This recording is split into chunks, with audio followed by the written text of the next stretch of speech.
call is now being recorded.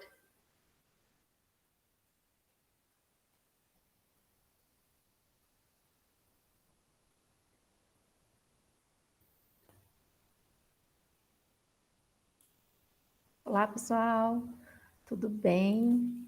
Eu sou a professora Cristina, fui convidada a estar aqui hoje com vocês para fazer uma apresentação do fluxo de trabalho do Laboratório de Hematologia, que ele está localizado no Hemocentro de Botucatu, e qual eu sou responsável como supervisora da seção técnica de hematologia. Esse laboratório, ele abrange diversos laboratórios que concentram a maioria dos exames hematológicos, como o Laboratório de Bioquímica Eritrocitária, o Laboratório de Citoquímica, o Laboratório de Hemostasia e Coagulação Sanguínea e o Laboratório de Hematologia, a qual eu sou responsável por todas essas áreas. Agradeço o convite do professor Newton, que me convidou para estar aqui hoje com vocês, e eu vou falar um pouquinho hoje sobre toda a demanda que nós temos dentro do laboratório de hematologia e todo o fluxo de trabalho que a gente faz dentro do laboratório de hematologia, no qual vocês, todos biomédicos, são capazes de participar de toda essa demanda. Por isso, essa aula é bem instrutiva para que vocês conheçam, né, qual é o modo de atuação que vocês possam estar realizando dentro do laboratório de hematologia.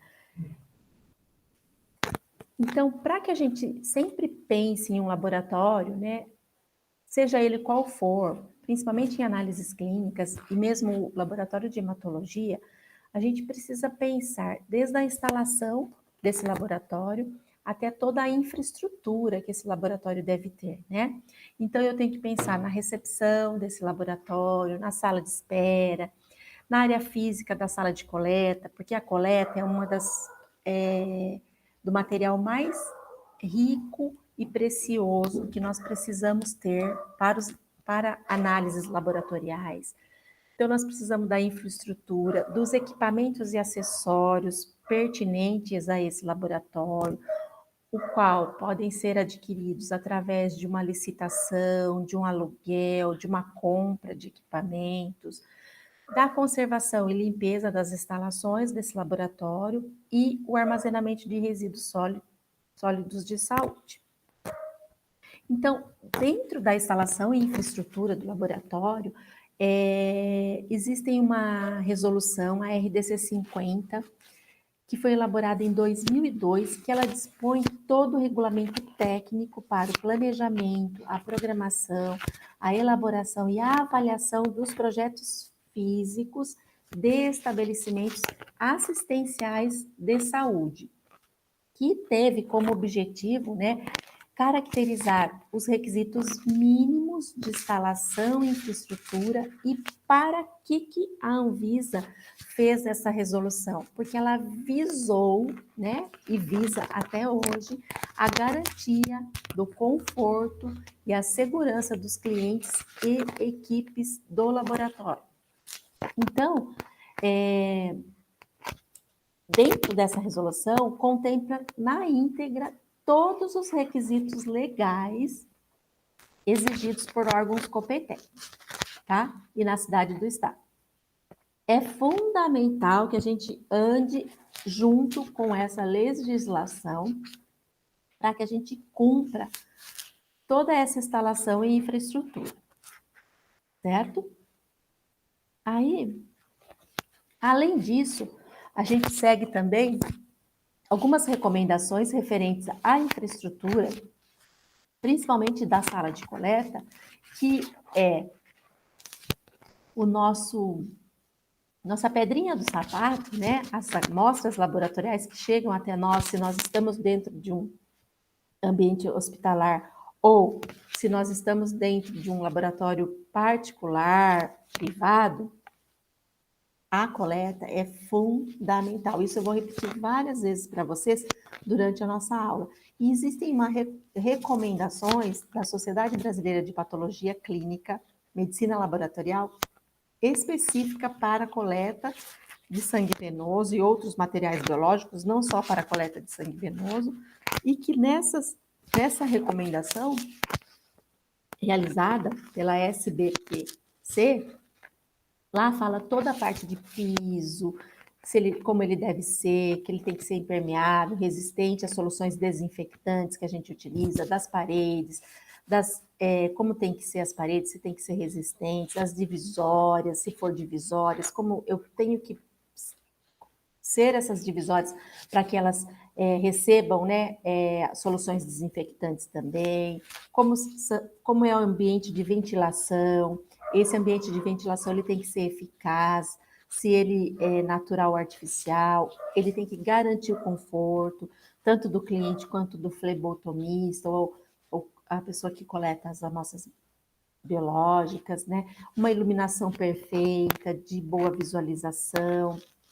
As janelas, elas devem ser com telas. Então, assim, nessa resolução tem todas as orientações relacionadas à infraestrutura. Fala de porta, das dimensões de corredores, além disso, as instalações de pia com água corrente, né? E ela foca, já desde 2002, que existia essa resolução, que a lavagem das mãos com água e sabão é recomendável, né? Então, assim, por isso que a gente precisa da instalação de pia, né? Então, a gente necessita da instalação de pia no ambiente. E se não houver dispositivos específicos com álcool em gel, líquido, para todos os funcionários, flebotomistas, coletadores, utilizarem essa lavagem das mãos. Então, isso já vem desde 2002, e hoje vocês sabem que nós estamos em alta, né? Com a higienização das mãos por conta do coronavírus, né? Então, isso já vem há muito tempo, né, que se fala disso, principalmente das infecções hospitalares, né, que se fala das lavagens das mãos, ok? Da lavagem das mãos com água e sabão, que é recomendável, existem, né, vídeos, né, muitos específicos, né, para a lavagem das mãos, que eu acho de grande importância vocês estarem verificando como que a gente faz a correta higienização das mãos. Isso é só uma dica para que vocês fiquem atentos e alertas a tudo que está acontecendo hoje. Do armazenamento de resíduos sólidos de saúde, a gente seguia uma resolução até 2018, que era a resolução 306, uma RDC da Vigilância Sanitária, e que a partir de 2018 passou a ser a resolução 222, que fala do armazenamento, instalação, infraestrutura físico do local da coleta externo dos resíduos sólidos de saúde, denominado abrigo de resíduos sólidos. E é extremamente importante a gente saber sobre a classificação dos resíduos, quando a gente trabalha numa área laboratorial, mesmo a gente lá na hematologia, porque eu preciso saber dos resíduos que eles são potencialmente infectantes, né, como o material biológico, que entra na classe A, dos produtos de resíduos químicos, eu também preciso estar atento aos resíduos químicos e como eles vão ser descartados, porque o equipamento automatizado de hematologia utiliza diversos resíduos químicos e tóxicos para o organismo, dos resíduos pérfuro-cortantes, porque a gente tem lâminas para que façam o esfregaço sanguíneo e como eles devem ser descartados. Então, nós que trabalhamos no laboratório clínico, atrelados à classificação de resíduos também. Então, nós temos que saber da classificação dos resíduos que são gerados dentro do nosso laboratório para que a gente consiga da melhor forma possível, planejar como será feito esse descarte desses resíduos, ok? Do grupo A, que são os materiais biológicos, né, que eu já tinha dito a vocês, e do grupo E, pérfuro-cortantes, que chegam a ser os mais importantes para nós, e não podemos nunca esquecer do B, que são os produtos químicos, conforme os laboratórios que vocês vão estar supervisionando, os responsáveis. Os resíduos químicos, hoje, no Hemocentro, na hematologia, envolve o laboratório de hematologia, o laboratório de citoquímica, o laboratório de bioquímica eritrocitária e o laboratório de hemostasia. Então, mesmo eu tendo equipamentos automatizados para que realize todas as amostras biológicas dentro do laboratório, eu preciso me preocupar com os produtos químicos existentes no laboratório. Okay? O transporte de amostra biológica é algo que a gente precisa também, né? Estar sempre atento. Existe, pelo portal da Anvisa, o transporte de material biológico, que a gente utiliza, segue como via de regra, e através do Programa Nacional de Controle de Qualidade também alguns manuais para o transporte de material biológico. Esqueçam essa atividade da próxima aula, que ficou aqui, que eu dei essa aula para o pessoal da especialização, e eles fizeram uma atividadinha aí junto comigo, ok? Então, só para dizer para vocês que é importante a gente também estar atento ao transporte de amostra biológica e que existem manuais específicos para isso, porque eu preciso que esse transporte, mesmo que internamente, né, aqui vocês viram um ambiente interno, eles precisam ser rigorosos e seguir todas as normas de transporte. Bom, falando um pouquinho do fluxo de trabalho do laboratório de hematologia, né, para que vocês entendam como que a gente trabalha e como que é organizado o laboratório de hematologia, vamos pensar primeiramente que a principal finalidade dos testes laboratoriais, hoje nós estamos falando especificamente em hematologia, os testes, eles são auxiliares ao raciocínio médico para após, né, a obtenção da história clínica e a realização do exame físico. Então, nós estamos auxiliando todo esse raciocínio médico e que acaba sendo de grande importância para que a gente consiga seguir um rigor técnico, né, para garantir a segurança do paciente e resultados exatos, né, para garantir um diagnóstico mais fidedigno. Daí, nós temos que na literatura científica, e hoje a gente obedece isso à risca, que a fase pré-analítica, ela vai concentrar uma grande parte de erros pré-analíticos, né, que acontecem no laboratório, e acontecem erros que acabam gerando resultados não consistentes com o quadro clínico do paciente. Hoje, a gente tem que, basicamente, cerca de 70% dos erros ocorridos fazem parte dessa fase pré-analítica. Então, a gente precisa tomar muito cuidado, porque o fluxo do trabalho, ele se divide basicamente na fase pré-analítica, analítica e pós-analítica.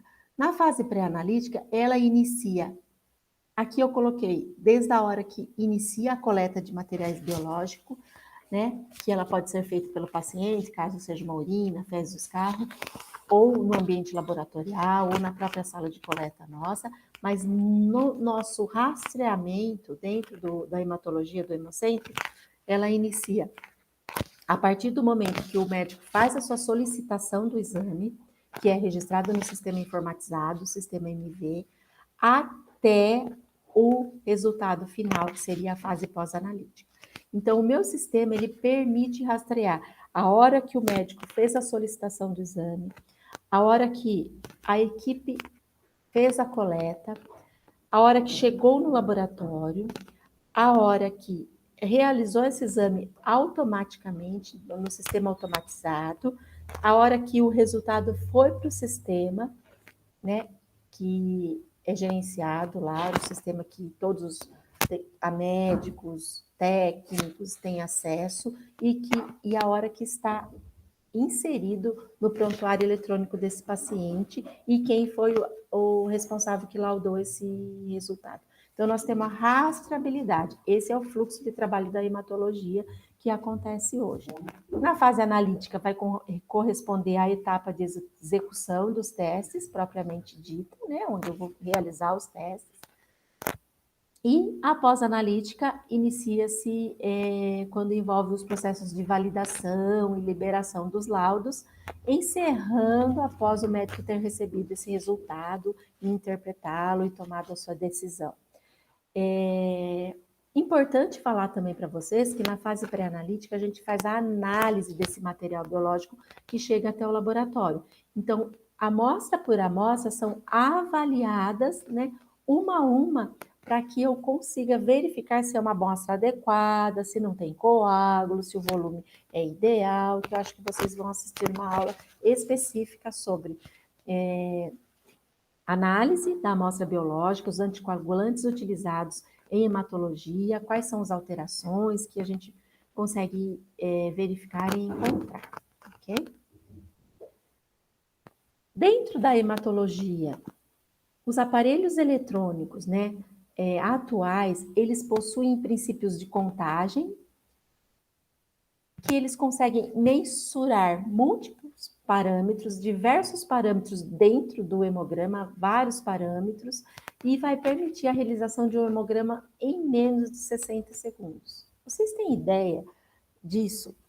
Como que é rápida a realização desse teste por aparelhos eletrônicos hematológicos, aparelhos eletrônicos de coagulação sanguínea, aparelhos eletrônicos para a realização de eletroforese de hemoglobina e proteína, o quão rápido isso se torna.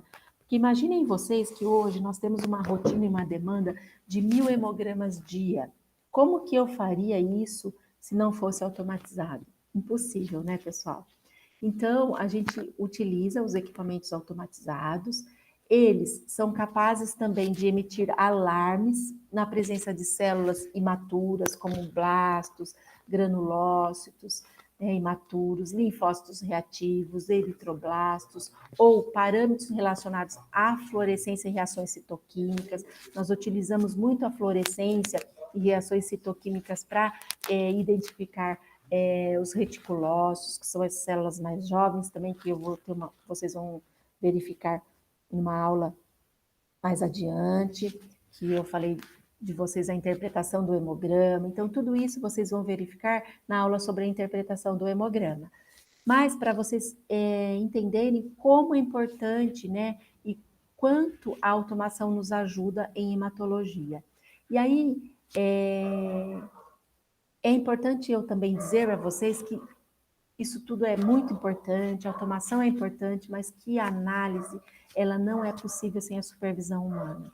Se eu não tiver a supervisão humana, né, eu não consigo fazer um laudo de eficiência, de qualidade, então depende da competência, né, dos biomédicos que estão junto, né, a essa sessão de hematologia.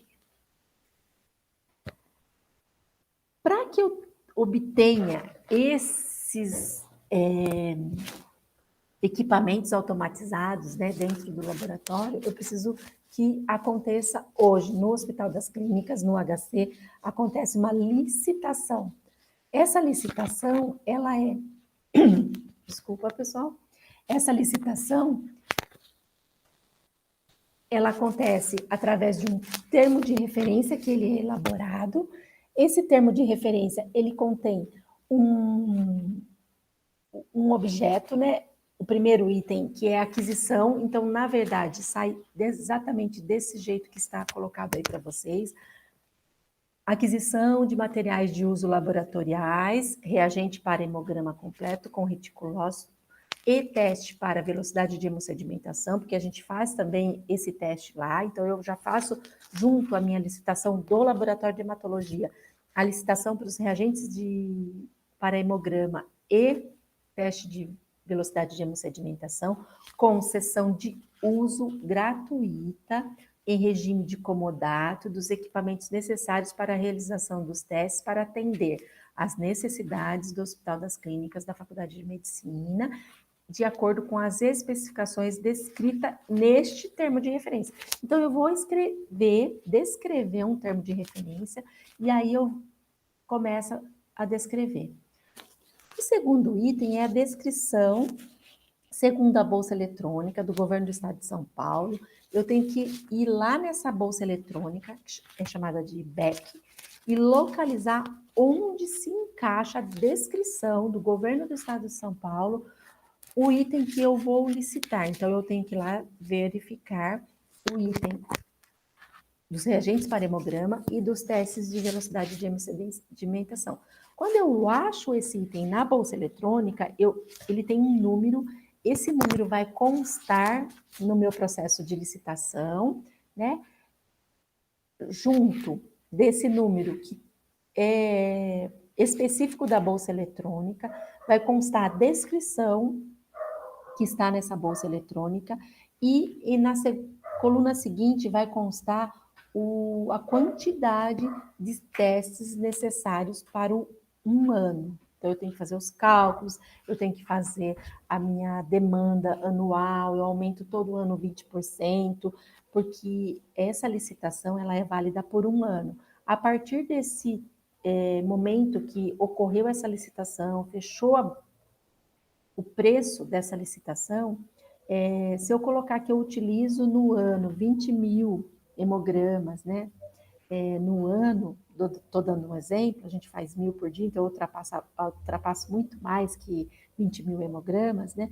Se eu colocar nessa licitação que eu utilizo 20 mil, e quando chegar no meio do ano, 6 meses de uso dessa licitação, desse termo de referência, eu consumir todos esses testes, automaticamente é bloqueada essa licitação e eu tenho que abrir uma nova. Então, eu tenho que fazer uma estimativa real.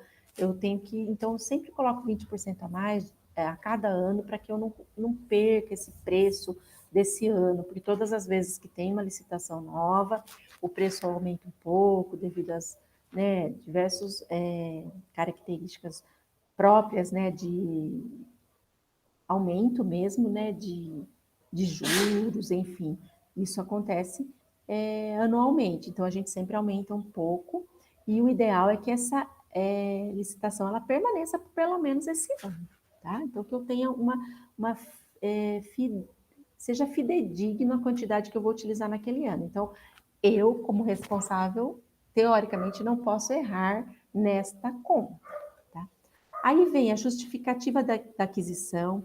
Essa justificativa da aquisição, eu justifico por que eu realizo hemogramas e velocidade de hemossedimentação para HC, quais são os pacientes que são atendidos, se eu atendo só pacientes de hospital, se eu atendo ambulatório, qual cidade da região que eu atendo. Então, eu faço uma justificativa, qual é a resolução que me permite que eu utilize equipamentos automatizados, até isso eu tenho que justificar. Né? Por que eu estou fazendo com equipamentos automatizados os testes que eu estou solicitando?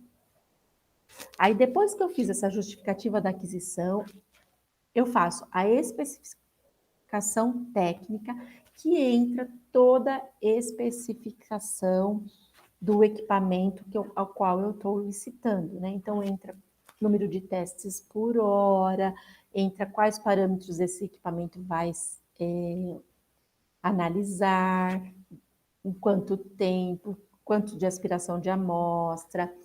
Então, é a descrição da modo que eu quero um equipamento automatizado dentro do laboratório. Mas eu não posso descrever um equipamento único, que exista ele único no mercado.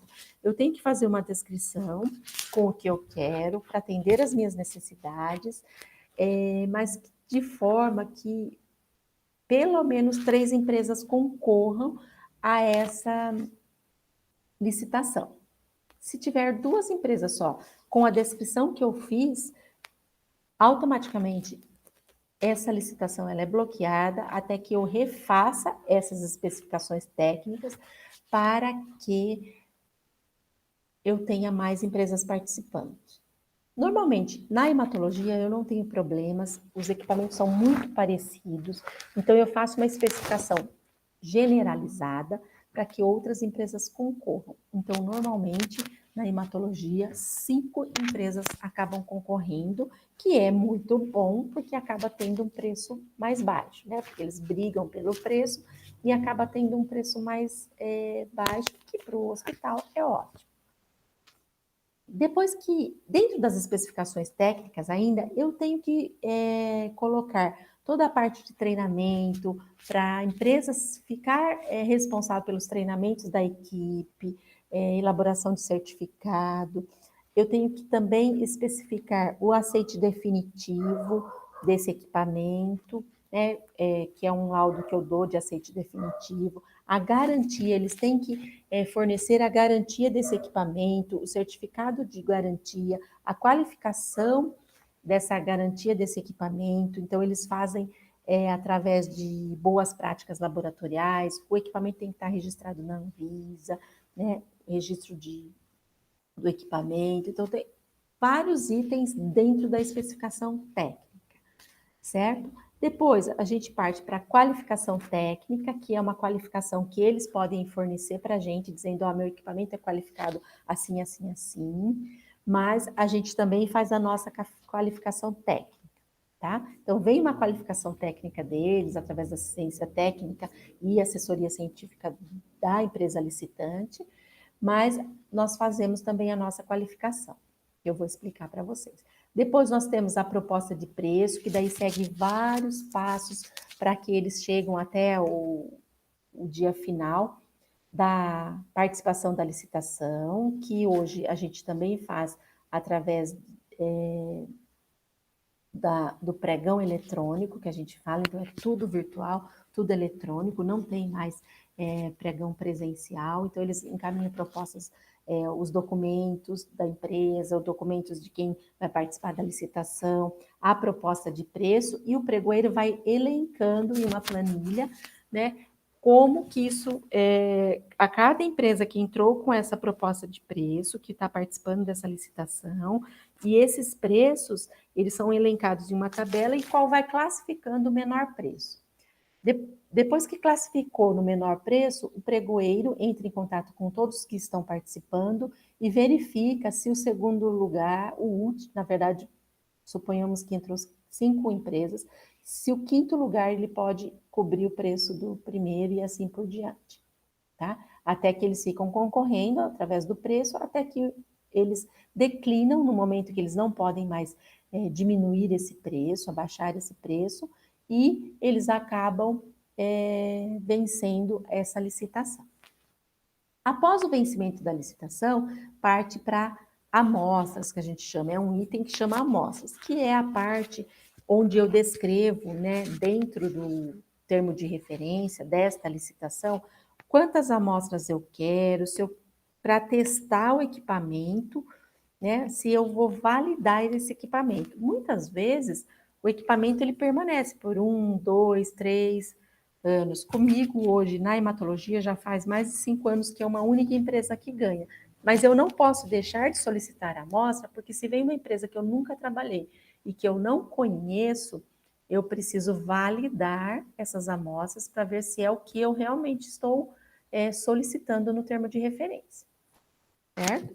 E aí depois depois que eu avalio, aprovo, parte para o item de prazos de entrega, que isso também é realizado dentro do setor de compras do HC, né? E que eles combinam tudo como é feito esse prazo de entrega, tá? Então, nós, né, como responsáveis, profissionais da área da saúde, que trabalhamos dentro de um laboratório e que seja esse um laboratório de uma instituição pública, vai passar por todo esse processo, né, de padronização e de aquisição de equipamentos dentro de cada área no laboratório, tá? Então, esse termo de referência, essa licitação, dentro da hematologia, todos os laboratórios passam, tá? Os laboratórios de hemato, hemostasia, bioquímica eritrocitária, passam por essas licitações.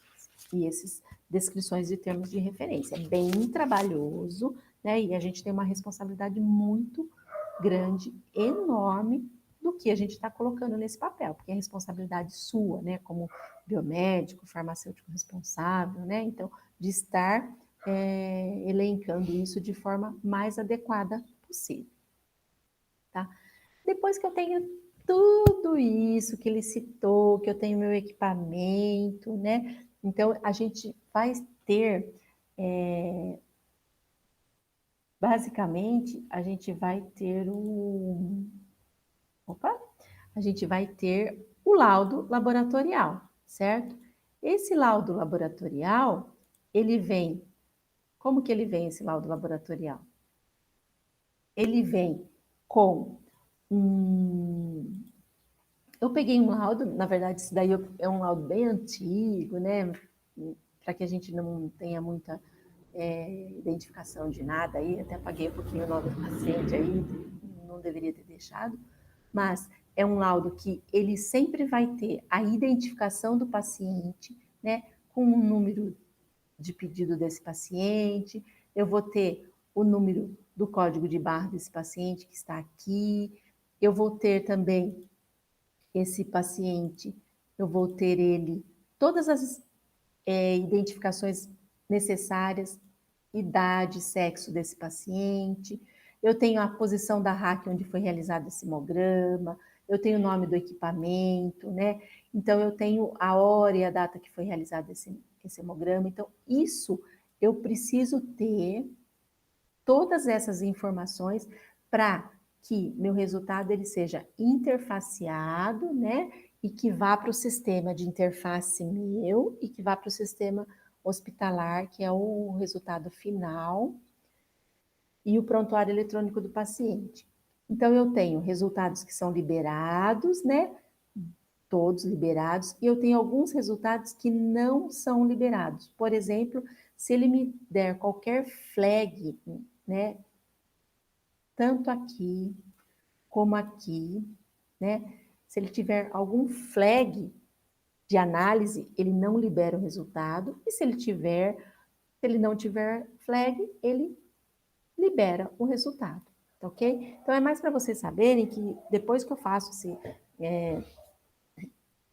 essa licitação, o equipamento está no laboratório de hematologia, eu parto para configurar o interfaceamento. Configurado esse interfaceamento, eu tenho que ter todas essas informações do paciente para que o resultado seja interfaceado, e aí depois eu preciso analisar laudo a laudo se esse laudo vai ser liberado ou se esse laudo não vai ser liberado. Se ele não for liberado, ele vai para um sistema de interfaceamento meu que fica bloqueado, onde eu vou fazer a análise do esfregaço sanguíneo para que eu coloque as observações pertinentes a esse laudo de hemograma. Tá? Que isso vocês vão ver na interpretação, na aula de interpretação do hemograma. No sistema MV, que é o sistema que a gente utiliza hoje, né, sem nenhum comando de liberação, vai aparecer desta forma. Então, tem aqui o pedido do exame, né, o nome do paciente, né, o laudo do hemograma, né, e que vem todos os resultados que foram liberados, eles já vêm aqui, nessa parte do laudo. O que não foi liberado, o que eu tenho que fazer um ajuste, que eu tenho que fazer alguma lâmina, ele ficaria exatamente, né, nessa região do gráfico, tá? Então, eu preciso, então, sempre avaliar se eu tenho flags ou não para eu liberar esse resultado. E aí, a partir do momento que eu faço as alterações no meu sistema informatizado, no meu sistema de interfaceamento, aí o laudo vem completo também para o sistema MV, tá? Então, qual é o fluxo de trabalho? A amostra chega no laboratório, eu faço toda a rastreabilidade dessa amostra, checo a amostra, recebo ela no sistema, essa amostra está ok, ela vai para o equipamento automatizado, ela é analisada, ela libera um laudo, o biomédico, ele vai avaliar esse laudo, se esse laudo ele tem alguma alteração ou não, se tem algum flag ou não, e o meu equipamento hoje ele faz automaticamente, quando tem alguma alteração, um esfregaço sanguíneo e cora uma lâmina. certo? Aí depois que, se não tem nenhuma alteração, o resultado ele vai diretamente ser liberado. Tá? Se esse laudo ele tem uma alteração, né? Ele vem com uma alteração, ele vai acontecer o quê? Ele não é liberado, faz uma esfregação sanguíneo, cora essa lâmina, que vocês também vão ter algumas aulas a respeito disso, e não vai para o meu sistema, vai para o meu sistema de interfaceamento, onde eu vou inserir as alterações necessárias, né, de alguma alteração de série eritrocitária, alguma alteração de série leucocitária que eu encontro, e de série plaquetária. Após inseridas essas alterações, ele vem para o meu laudo oficial, que é um laudo laboratorial. Aqui eu estou na página laboratorial, ou eu tenho esse laudo no prontuário eletrônico do paciente, onde o médico já visualiza esse laudo, certo? Então, o fluxo de trabalho específico da hematologia seria esse. E aí a gente sempre precisa estar atento e sempre pensar que 70% das decisões clínicas são tomadas com base nos resultados laboratoriais. Os exames eles devem ter alta confiabilidade, o que requer extrema vigilância e esforço humano. Então, o que eu quero dizer para vocês sobre isso é que eu posso ter o melhor equipamento automatizado. Eu tenho um equipamento na hematologia que é de primeira linha, ele é de grande porte, ele faz amostras rapidamente, ele tem um resultado fidedigno. É um equipamento que realiza já o esfregar sanguíneo e cora lâmina, é um equipamento pronto, ele é 100% automatizado. A única intervenção humana é que eu coloco a amostra numa rack e ele faz análise e ele faz o esfregar sanguíneo e cora lâmina. Show, beleza. Eu preciso disso porque eu tenho 1000 testes por dia, mas que eu preciso desse alta confiabilidade e extrema vigilância e esforço humano, sempre. Eu não posso, né, confiar na automação sempre. Então, eu preciso ter profissionais qualificados, né, e que me garantem que eu vou ter essa confiabilidade no meu resultado e a minha excelência no meu laudo laboratorial final. Tá? Então, eu conto muito com os biomédicos que trabalham comigo hoje, com essa confiabilidade que eles me passam de estar lá na ponta, nas decisões laboratoriais, para que eu consiga permitir que o médico tenha suas decisões clínicas. Então, eu não posso. E, basicamente, eu tenho biomédicos que trabalham comigo no dia a dia e que são treinados e capacitados para isso. Então, o papel de vocês é muito importante na área laboratorial, não só em hematologia, mas em todos os laboratórios de análises clínicas, certo? E eu acho que era isso que eu queria falar para vocês hoje, um pouquinho, né, do fluxo de trabalho da hematologia e dizer que estou abertas a, se vocês quiserem conhecer o laboratório de hematologia, que ele fica localizado lá no Hemocentro. O professor Newton também trabalha lá com a gente, como médico hematologista, e é só entrar em contato com a gente, procurar a gente, que vocês podem um dia conhecer o laboratório, né? Espero que todo esse momento passe, essa pandemia acabe logo, para que a gente volte, estaria presencialmente nessa aula com vocês, né? Mas o momento não está permitindo. E é isso que eu queria deixar para vocês em relação ao fluxo do laboratório, tá bom? Um abraço a todos e até mais.